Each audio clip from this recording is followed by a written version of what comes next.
আমরা অনুষ্ঠানের প্রায় শেষ পর্যায়ে, শেষ প্রশ্নে আরিফ জেপ্তি আপনার কাছে। জামায়াত ইসলামের আমির ডক্টর শফিক রহমান বলেছেন যে যারা শাহবাগে আন্দোলন করেছে শাহবাগীদের বিচার হবে। আপনি একজন শাহবাগী, আপনার বিচার হবে। এখন বিচারে এটা নিয়ে আপনার কি মন্তব্য? আপনারা তো তখন ফাঁসি আমার চেয়েছিলেন। মন্তব্য হচ্ছে আগে ওনারা একটা ফেয়ার নির্বাচনে জিতে আসুক না, তারপরে এগুলা করুক। মানে এখন জামাতে ইসলামের ভাব দেখে মনে হচ্ছে তারা অলরেডি ক্ষমতায় চলে এসেছে, তারাই পদ পদবি বিলি করে রাষ্ট্রীয় সব পদ পদবি কিন্তু তারা নিয়ে যাচ্ছে। এবং এই যে আপনি যে জিনিসটা বললেন, মানে একটু আগে যে জঙ্গিদের নাটকটা নিয়ে কথা হচ্ছিল, এর বাইরে কিন্তু একটা কাজ হচ্ছে, এটাকে রাজনৈতিক পরিবেশ এবং আইডিওলজিক্যাল ফ্রেমিং অভ্যস্ত করা, চোখের মধ্যে কালচারের মধ্যে এই আইডিওলজিক্যাল ফ্রেমিং জামাত বিভিন্ন ভাবে করছে। আপনি দেখবেন যে কালোর মধ্যে কলমা লেখা পতাকা, এটা জীবনে এর আগে কিন্তু এইভাবে দেখা যায় না। এগুলা নিয়ে রাস্তায় দেখবেন এখন র্যালি করতেছে, এগুলা নিয়ে আমি দেখলাম কি বলে স্কেটিং করে রাস্তা দিয়ে যাচ্ছে। এই যে ভিজিবল জায়গাটা তারা তৈরি করছে, কারণ জামাত মনে করছে তারা এবং তাদের একটা চক্র মিলে তাদেরকে মার্কিন যুক্তরাষ্ট্র বা কেউ এসে ক্ষমতা বসে দেবে একদম তাদের। এবং তারা বড় বড় সবাইকে উপদেশ দেয়, আওয়ামী লীগরে তো দেয়, বিএনপি রে দেয়, মানে সবাই দেয়। তো আমার কথা হচ্ছে আগে আপনারা নির্বাচন করেন, একটা ফেয়ার নির্বাচনে জিতে আসেন, এক। দ্বিতীয় হচ্ছে তারপরে আপনারা তো বিচার করবেন না, আপনারা যুদ্ধাপরাধীদের ফাঁসির আন্দোলন যেহেতু আমরা করেছি, এই প্রতিশোধ নেবেন। বিচার করলে তো কোনো অসুবিধা, বিচার আপনি কি করবেন? আমি ওখানে কাউকে মেরেছি? আপনাদের এটা মনে রাখতে হবে, শাহবাগের 150 গজের মধ্যে গোলাম আজম ছিলেন।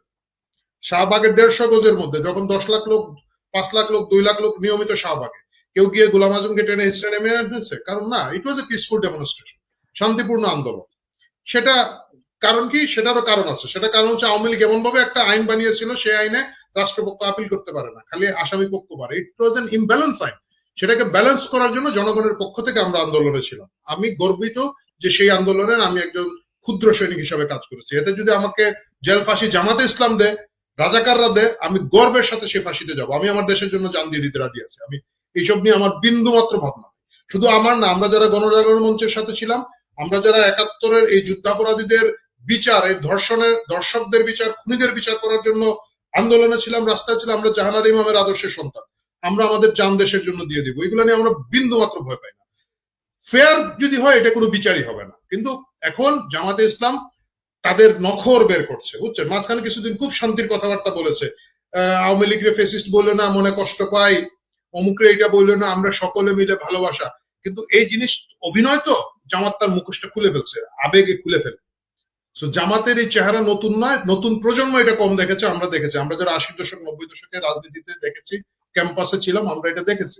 এরা আবার দেখুক, ওনারা যদি ক্ষমতায় আসতে পারে, বিচার শুরু করতে পারে, উইল ফেস দা। আচ্ছা, আপনি একটি বিষয় শুরুতে বলেছেন যে ক্ষমতায় আসলে নির্বাচনে জয়ী হলে, তো ন্যায় বিচার চাওয়ার জন্য জামাতকে নির্বাচনে জয়লাভ করতে হবে কেন? না না না না, আপনার এটা না না না না, এই জিনিস এটা না। আপনি এখন এই বিচারটা যে করবেন, এটা তো আপনার পলিটিক্যাল বিচার হবে, এটা যোগ করার তো কিছু নাই। আপনি তো এটা নির্বাচনী ইশতেহারের মধ্যে দিলেন যে শাহবাগীদের আপনি বিচারের মধ্যে ঢুকাবেন। আপনি এক্স্যাক্টলি আমার বিরুদ্ধে কি বিচার করবেন? কথা কথা, আমি শাহবাগে গেছি, আপনি শাহবাগে গেছেন, বা আরো বহু লোক গেছে। মানে জামায়াত ইসলামী বলতে চাইছে যে আপনাদের আন্দোলনের কারণে সরকার একটি ভুল বার্তা পেয়েছে, যারা যুদ্ধ অপরাধের অভিযোগ এনেছিল, যারা শাস্তি পেয়েছে তারা নির্দোষ, যেমন সাইদির কথা বলা হয়েছে এবং অন্যান্য জামাতের যে আপনি তখনই সেটাকে আপনি নাম্বার ওয়ান হচ্ছে, সেটা যদি নির্দোষ হয় আপনি আদালতে যান, আদালত যদি তাদেরকে নির্দোষ বলে, সেটা তো আদালত, ট্রাইব্যুনাল এবং আদালতের ব্যাপার। এখানে কি শাহবাগে এনে কি এদেরকে ফাঁসি দেওয়া হয়েছে? যে না, ধরে এনে আপনারা একটা নির্দোষ লোককে মব লিঞ্চিং করে মেরে ফেলেছে, তাইলে আপনি শাহবাগের বিচার করবেন? আমি তো মব লিঞ্চিং করি নাই। আমি তো বললাম 150 গজ দূরে গোলাম আজম ছিল, গোলাম আজমের রুম দেখা যেত শাহবাগ থেকে। মাইক্রোফোনে যদি খালি কেউ বলে, শুধু আঙ্গুল দেখা দিত যে এই যে এখানে গোলাম আজমের রুম। আপনি মনে করেন সে গোলাম আজম ওইখানে কি অবস্থা হতো? এগুলো তো কেউ করে নাই, because it's a peaceful demonstration. রাজনৈতিক ভাবে শান্তিপূর্ণ আইন সংশোধনের বিচার, যে এই আইন সঠিক আইন হচ্ছে না, আপিলের সুযোগ দিতে হবে। আপিলের সুযোগ দেওয়া হয়েছে, আপিলে প্রমাণে গিয়ে আদালতে বিচার হয়েছে, তারা সব করেছে, রাষ্ট্রপতির ক্ষমা পর্যন্ত তারা গিয়েছে, গিয়ে তাদের ফাঁসি হয়েছে। বিচার প্রক্রিয়ার সাথে তো শাহবাগ না, শাহবাগ গণ আন্দোলনের সাথে সম্পৃক্ত। এখন আপনি যেটা করবেন, আপনার ওই দুঃখ, যেহেতু রাজাকারদেরকে ফাঁসি দেওয়া হয়েছে, আপনি চেষ্টা করবেন এটাকে পলিটিক্যালি মোটিভেটেড কিছু একটা করা। সো সেটা করতে হলে আপনাকে রাষ্ট্রে যাইতে হবে, আদালত।